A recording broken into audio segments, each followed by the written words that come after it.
Okay, Restfield Bug Report number 27. And believe it or not, this is a continuation of number 26. Alright, but I think I pretty well covered the basic issue in number 26. And now we're going to get into a little more specifics. Okay, to kind of back up my point.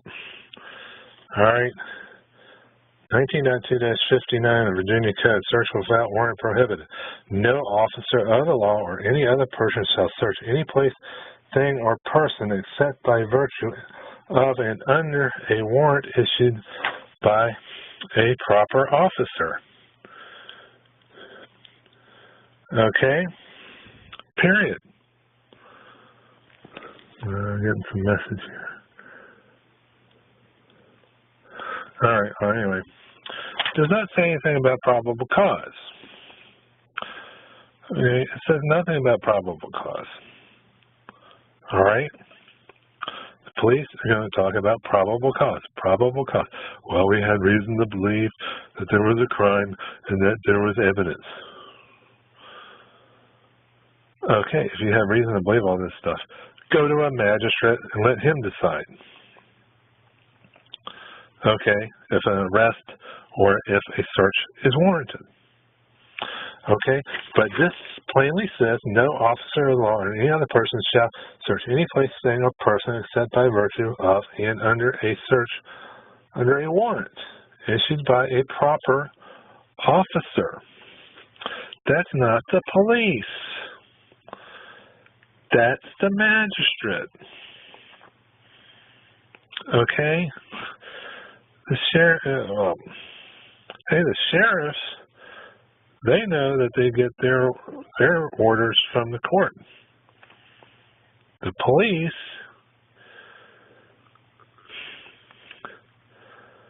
well, the sheriff should know anyway, but I don't know if they do. But the police should also know this. Okay?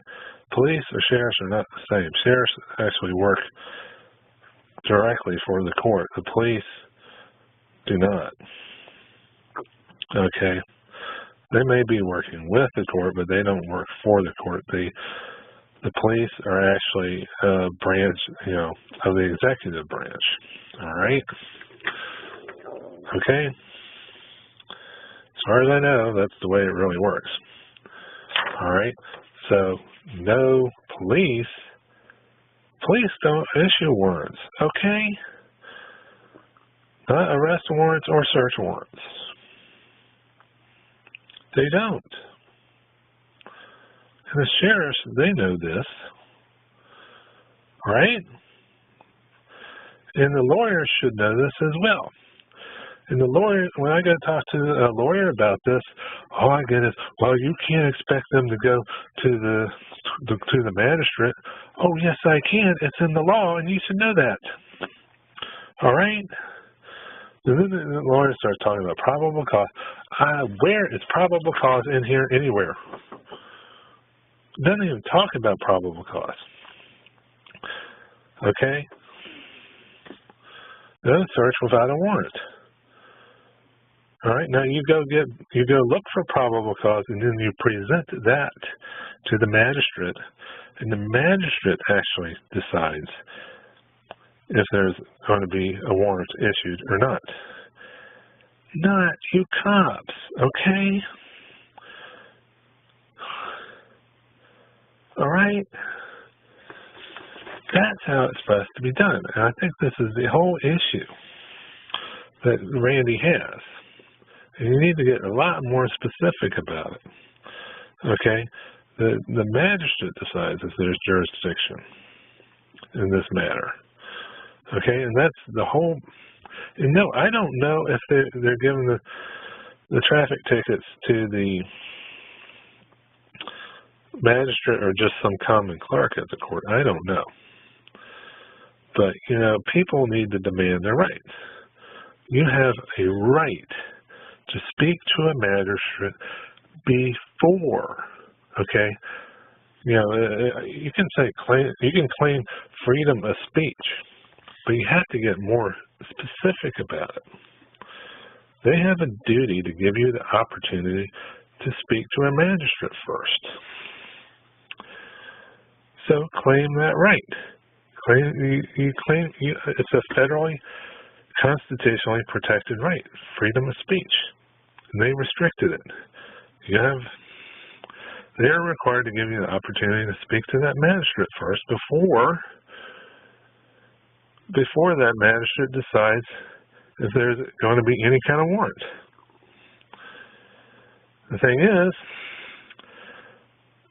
before any warrant, you have the right to speak to a magistrate first before the decision is made that a search or an arrest is warranted, or that not a search, but a search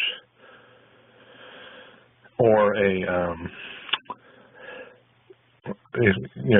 or if you're to be held in jail, which is the purpose of an arrest. Okay. All right, let's get really specific about this. Okay, you have a right to speak to a magistrate, that's freedom of speech, before any decision is made regarding a warrant for a search or a warrant for arrest. Well, not warrant for arrest, but you have a right to speak to a magistrate before any decision is made regarding a search of your person or whether or not you are to be held in jail. Okay. You have that right. Okay. And that's laid out in the law. Okay, that's process, it's due process as well. So, the thing is, let me read you something else I just discovered the other day. All right, and I was looking for where in the law they're required, I'm having to put the phone down here, where they're required to give you the opportunity to speak to a magistrate. Here in Virginia, I actually found it. Looking at 19.282, you won't find it. I mean, you will find it where they're supposed to give you an opportunity, but they don't actually, most of the time, at least with traffic tickets, they disregard that part. But here's the law where they, in the motor vehicle code, okay, 46.2. And also, this is where you get your opportunity to speak to a magistrate. The thing is, you have to demand it. Okay? You have to demand it. That's the trick. If you don't demand it, at the right time, see, I kind of knew this. I knew that you had to assert your rights at the right time. You have to do that in court all the time. Well, you have to do that with the police as well.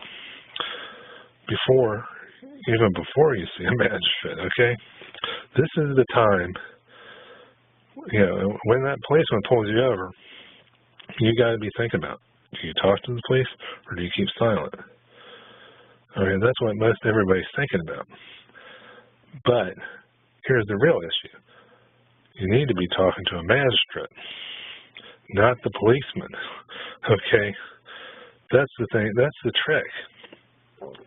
All right? You need to assert your right to keep silent with the police officer and to speak to a magistrate because he's the one who really has the authority.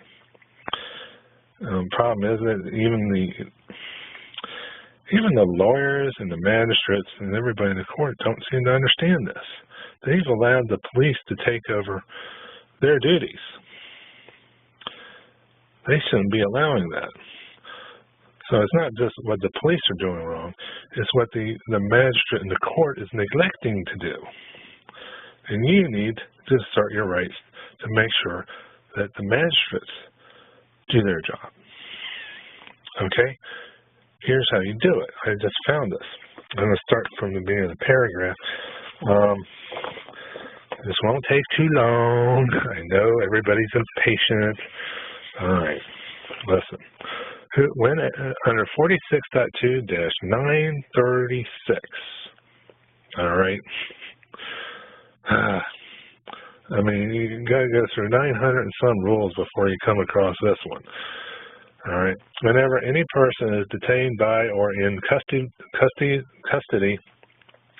of an officer, including an arrest on a warrant for a violation of any provision of this title, the Motor Vehicle Code, punishable as a misdemeanor, the arresting officer shall, except as otherwise provided in 46.2-940, take the name and address of such person and the license number of his motor vehicle and issue a summons or otherwise notify him and issue a summons, okay, or otherwise notify him in writing to appear at a time and place to be specified in such summons or notice, period. Notice. Didn't say anything about demanding a driver's license. Name and address and license number